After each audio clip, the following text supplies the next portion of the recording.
what actually got you out of your comfort zone? Two main things come to mind with this. One being the Red Bull Challenge, where we had to travel across Europe from Barcelona to Berlin with no phone, no money, no accommodations, only Red Bull as our currency. As you can imagine, that definitely got me out of my comfort zone, but specifically within that, sleeping outside, I was so uncomfortable. Sleeping arrangements for the night. And two, kind of staying in strangers' homes, but more so hitchhiking. That was definitely outside of my comfort zone, to say the least. I have a feeling that my parents are not gonna like me doing this, so let's get in the car now because The second other big one was becoming a yoga sculpt instructor. I've been taking classes for a while now, but this was the year that I committed. I'm like, okay, I'm becoming an instructor. I'm about to go into my first teacher training for sculpt. I'm excited, don't really know what to expect. After I taught my first class, I walked out and I was so cringy at myself. I was so uncomfortable. I wanted to quit. I wanted to just be like, nope, this is not for me, goodbye.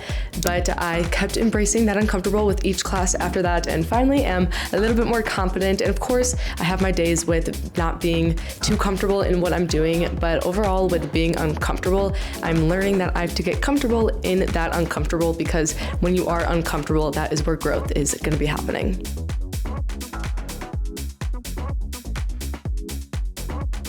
Did you finally maybe meet that someone? Indeed, Serafina, this was the year you finally did.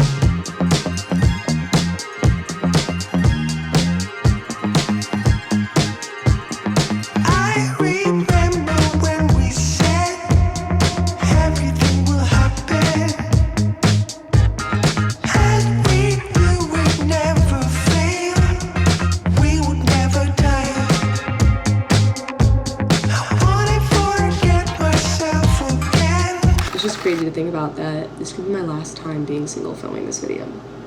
Because I think he's gonna ask me out either tonight or tomorrow.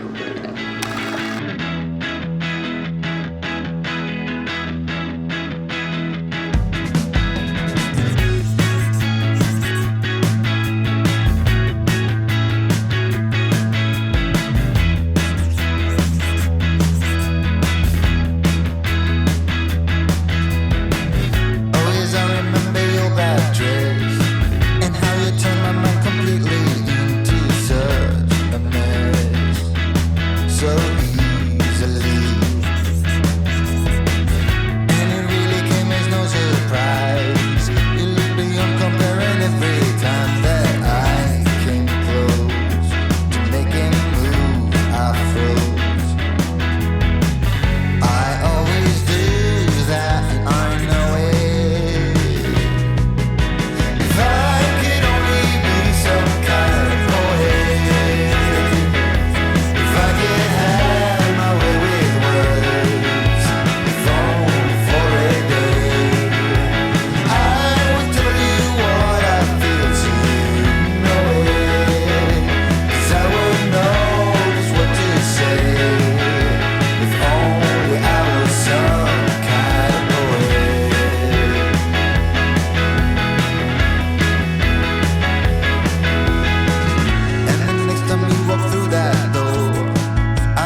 is one thing that you learned about yourself? Whew, I feel like I learned a lot about myself this year and every year, but this might have been more so a reminder, but it is that only you can control how you feel.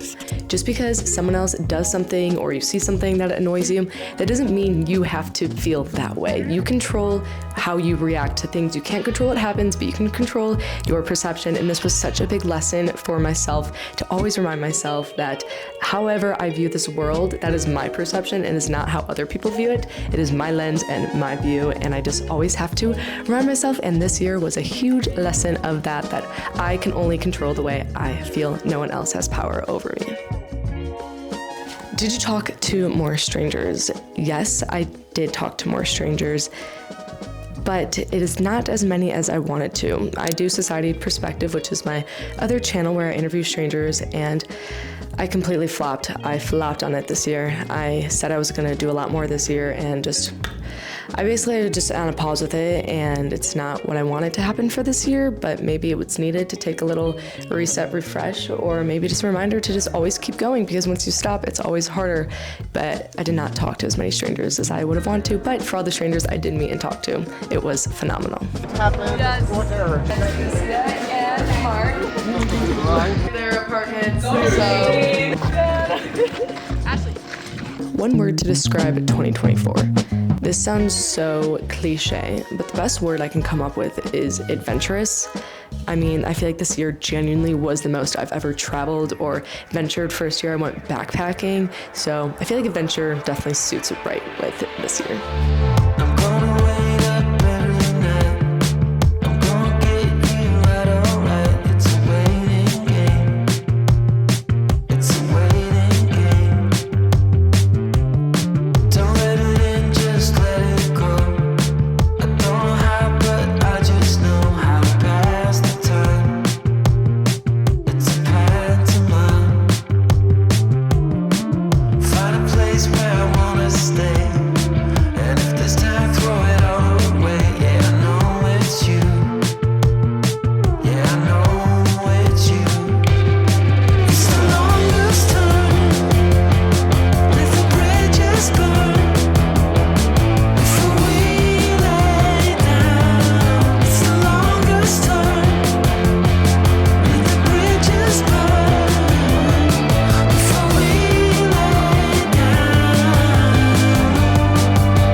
A goal I hit was actually, I set a goal to have no dessert for the entire year. No ice cream, no cupcakes, no cake, none of that shit.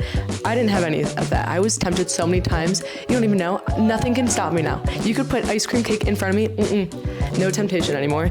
And a goal that I failed this year was actually, I set a goal to post 2 videos every month, no excuses.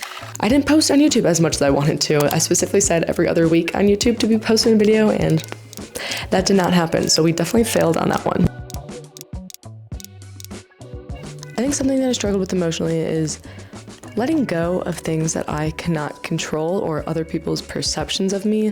For some reason, this year in particularly, it was so difficult for me to let go of situations in the past that I no longer can control. And still going through that, it's going to be a constant in my life, but definitely something that I am and was struggling with. What did you try or do for the first time? Okay, I tried shrimp for the first time. I tried sushi. Didn't love sushi. Shrimp was okay. I told myself it was chicken because it was during a Red Bull challenge and that's all the food I had that night. Shrimp. I've never had shrimp, but this is the first time.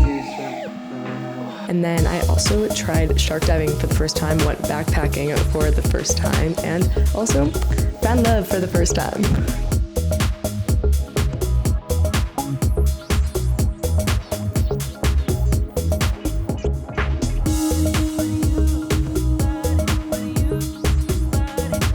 What was a smaller adventure that made you feel free? Okay, honestly, the first thing that comes to mind is me sitting on top of my roof, like almost like every other night at my old house. It was such a small adventure, but doing those little things just made me so happy. I felt so free and just like on top of the world, sitting on top of my roof, feeling sophisticated. But honestly, I loved sitting on top of my roof, and it was a small adventure that I did all the time. 12, how do you currently really feel? All right, that's gonna be a deep dive, but honestly, right now, I feel very grateful for everything that has happened this year. The good, the bad, literally everything. I'm so beyond blessed that I can even be making this video, standing in my house right now, talking about it. Very blessed. But there is that side of me that's like getting ready for 2025, and I feel the most uncertain that I've ever felt in my entire life. I've always been, middle school, high school, college, and 2025 is the year that I'll be graduating, and that's a big question mark, and I feel so uncertain. I kind of have this like pit in my stomach that I'm like, I don't know what I'm going to be doing. I have some opportunities that could arise that I've, been working on, but I don't know until January, to the end of January. So I feel so uncertain. I have no clue where the direction of my life is going to be going. And some things are out of my control, but I'm gonna control what I can control, and that is how I take care of myself day to day and how I treat people and all of those things that I can control. So we're gonna be focused on that, but I feel really uncertain and uneasy about life, and that is okay. That means there's a lot of opportunity and excitement coming that I just don't know about. It's a good thing, embracing that uncomfortable, but honestly, how I really feel is very uncertain right now. Sun, there's only rain, I wanna crash and numb this pain. Nothing will last inside this lane. Oh, take me far away past these mediocre days. I need to stop this burn. Say, can you help me unlearn? This rodeo's got me feeling like a soul. I should go.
Thank you so much for watching my little recap. I wasn't trying too hard on this video. I want it just to be very natural, authentic, and it's also just, it's a time capsule. I made one for last year and then the year before that, so when I'm old looking back on my life, I can remember what I did this year. So that's all really the main purpose of this. But if you did watch, I do appreciate it, and just very blessed and again thankful for everything and everyone that I've met this year, and life's an adventure and I'm here for it. Again, still feeling uncertain about 2025, but nonetheless, I'm excited, and I'll see y'all in the new year. Bye.